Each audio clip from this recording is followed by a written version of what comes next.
It is estimated that between 20,000 and 80,000 women and girls were raped during the atrocities at Nanking. Many of them thought to have been mutilated and killed shortly thereafter. See, in the modern era, atrocities at such a grand scale would have been met with relentless media coverage. World leaders would be condemning and possibly confronting the assailants. Ordinary people would be up in arms, doing everything in their power to help the victims and destroy the perpetrators. See, but for the women and girls in Nanking, none of this happened.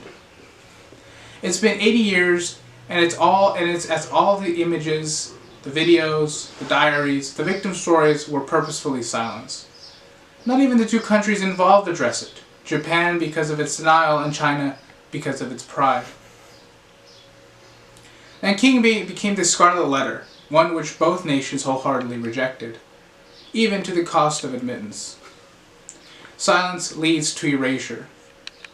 See, from the context surrounding the siege of Nanking to the events that unfolded from the eyes of those in the warring zone, and from the reverberations that the massacre that can still be felt today, silence played a huge role in initiating, perpetuating, and maintaining the massacre at Nanking. The siege of Nanking was a result of old, unresolved military tension and Japan's unquenchable thirst for power and industry. See, as the Industrial Revolution took hold of Japan's heart, their military grew meteorically, and its technology greatly modernized. Along with its military, Japan also adopted the West's capitalist goals.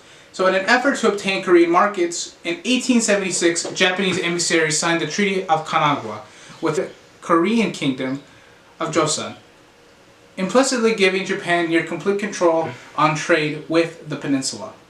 See, consequently, anti-Japanese revolts broke out, and after quelling the protests, China, who acted as Korea's benefactor, agreed to leave Korea, but on the condition Japan would too. This silent tension of an already broken promise filled the air, initiating the First Sino-Japanese War. Japan's easy victories against China and later Russia in the Russo-Japanese War instilled dread and worry in the larger Western nations. They ultimately intervened, stopping the Japanese advance diplomatically and fighting among each other in World War I. Now, after the Great War, along with most other industrialized nations, Japan enjoyed a time of economic prosperity during the Roaring '20s. But soon after, the Great Depression hit. See, now the Japanese government had a new problem. How are we going to sustain our growing population? So in an effort to alleviate the financial burden of the Depression, Japanese officials concluded that they have to expand. In fact, one colonel insisted that for the survival of the Japanese people, Japan needed to expand its territory, promote immigration, or invade global markets. Japan slowly crept onto the world on September 18, 1931. See, although there is much controversy surrounding this incident, it is said that Japanese nationals destroyed a Chinese-owned railroad to blame the attack on China, which will then justify their incoming invasion of Manchuria. See, initially, the secrecy and eerie silence that brought about Nanking will be strikingly similar to that which will attempt to bury the atrocity. After failing to bait China into a full-scale war in September 1931, in 1937, Japanese troops bombarded the fort of Nanking, and shortly thereafter, China and Japan inevitably declared war on each other. In Shanghai, the last major stronghold before Nanking, although both sides fought fiercely, the city collapsed under the rule of the Imperial Army. Now, the Japanese soldiers marched indignantly towards Nanking and towards infamy. On December 13, 1937, the popular Japanese newspaper Asahi Shimbun reported that the, quote, flag of the rising sun was raised on all the walls of Nanking. December 13 marks the beginning of 6 weeks of terror, horror, and carnage. As the Japanese soldiers were finishing rooting out the remaining Chinese defenders, John Ray, chairman of the Nanking International Committee, was out surveying the apocalyptic wasteland that was once full of people. In a diary entry from December 13, 1937, the first full day of the occupation, John writes, "We came across corpses every 100 to 200 yards. The bodies of civilians that I examined had bullet holes in their back. These people had presumably been fleeing and were shot from behind." See, at the time, Raven and all the other inhabitants of the International Committee were cloaked from the reality of Nanking. Rather instantaneously, the Nanking International Committee became the Nanking Safety Zone. The zone, although a shining light in a sea of darkness, shielded its occupants from the haunting gravity of Nanking. In corroboration with rapes suspicious from his diary, in an interview with Japanese journalist Katsuichi Honda, a mother, 77 at the time of the interview, recounted the deaths of her children and husband. She says, quote, "The Japanese came up and set a machine gun at the exit of the air raid shelter and killed the 7 children. She continued tearfully. They set the place on fire and burned up my 6 children. My husband was killed with a sword at the entrance of the shelter. Almost my whole family had been killed by them." End quote. In another interview, Honda shares the story of Sia Shujin, whose whole family was massacred. She describes the hiding and the eerie silence that followed after the soldiers left. After emerging from hiding under the bed, she found her whole family dead.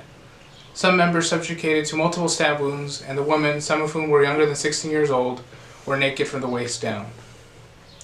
Interviews like those of Sujin and the mother are two of the more innumerable network of victims whose voices were not heard until the 1990s. Although people like John Rabe chronicled some of these horrors, the majority of the nightmare clung itself to the ordinary citizen, who wouldn't dare say a word. All of this took place 2 days after the initial occupation, and it only got worse. From the perspectives of the Germans and the American inhabitants of the Nanking safety zone, the weeks trudged by. They could only help those who were lucky enough to cross the demarcated border of the zone. Filed only 4 days after the initial invasion, resident professor of sociology and psychology, Louis Smythe, implores the Japanese embassy to address the rapings, the theft, and the murders that plagued the safety zone. He would go on to submit 68 other requests within the course of 3 months, the last more desperate than the previous. Equally as powerful, American missionary Minnie Vautrin also recorded many pleas to the divine, where she prayed for an end to the travesty, an end to the rapes, and an end to the conflict. Smythe and Vautrin, by nature of their proximity to the victims, gave first-hand accounts of what they saw among the victims at the zone: killing competitions, various forms of torture, burnings, mutilations, disembowelments. All were first reported by the men and women of the Nanking safety zone. Truthfully, it is only after the fact when Chinese citizens began sharing their startling and haunting realities of Nanking. See, focusing solely on the rape aspect of Nanking, the depravity shown in those 6 weeks is bone-chilling. In a letter to his wife, American missionary James McCullum writes, quote, "Never have I heard of such brutality. Rape, rape, rape. We estimate at least 1,000 cases, and many by day," end quote. Estimated anywhere from between 20,000 to 80,000 women and girls were raped.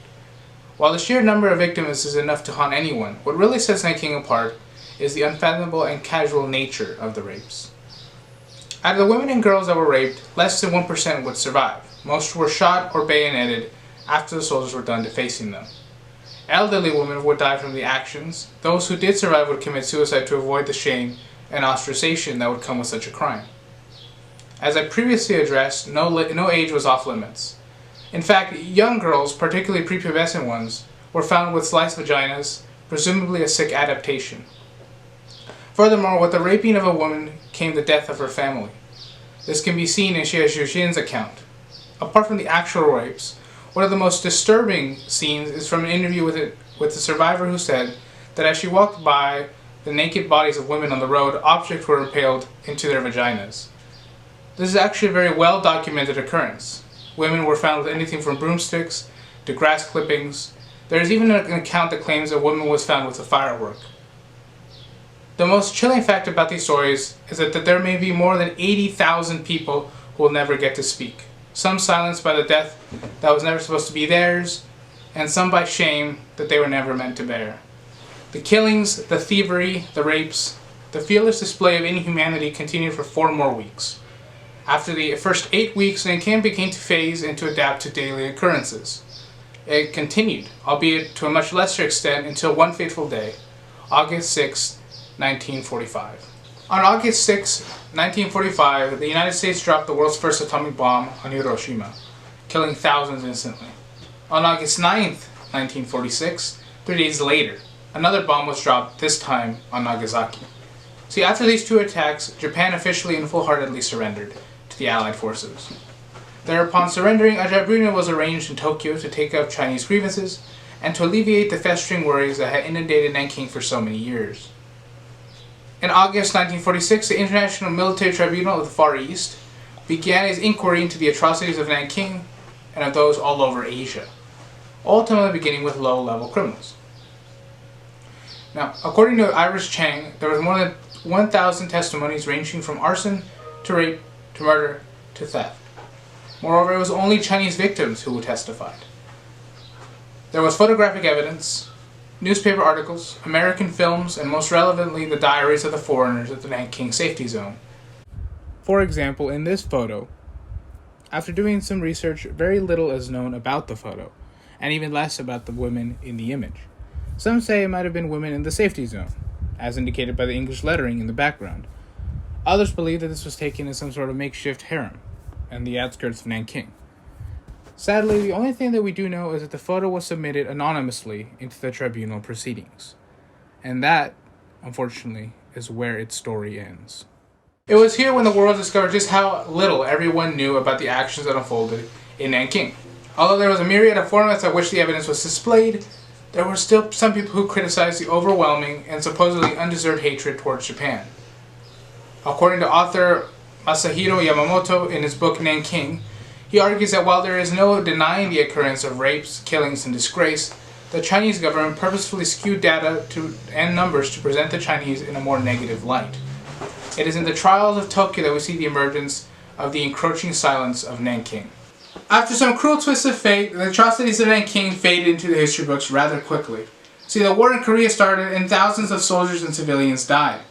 In China, as Mao Zedong's regime quickly pushed the national government out of China, in an effort to form a more amicable relationship with Japan, Zedong insisted that China, as a nation, forgave the Japanese soldiers, something that they undoubtedly agreed with.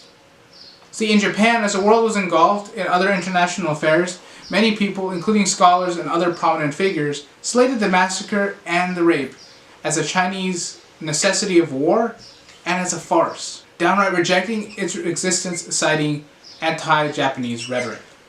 See, the silence, whether forcefully or inadvertently, it's almost like the horrors they lived through never even happened. What is justice if not indifference, if not complacency? The victims were willing to tell their stories. In fact, some stories demanded to be heard. But even for those that did get some time in the limelight, the world was never really as receptive as it was in 1946.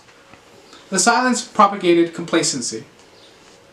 Ultimately, as the world became preoccupied with other wars and other tyrants and other mass killings and other mass rapes, Nanking was thrown by the wayside. The saddest part of Nanking's story is not that it was actively silenced or censored for ulterior purposes, but rather it is that the world shifted its attention to other atrocities so quickly. From the events that engineered Nanking to the aftermath that saw little justice for the victims, Nanking was wrought with silence. In every step, secrecy, deception, trickery, and action spurred new occurrences that culminated in the deaths of more than 100,000 people. Silence has led, will lead, and will continue to lead to complacency. Although many of the victims to whom justice belonged have passed away, there is still a future. International wars and domestic crimes are always happening. The blueprint of Nanking has and is still being followed everywhere around the globe. Now, it may seem futile, but there is hope. Hope for people to speak up. Hope for people in power to help. Hope for nations to condemn together. Hope for a better world. Nanking teaches us many things, but one of the most important is that silence is never the answer.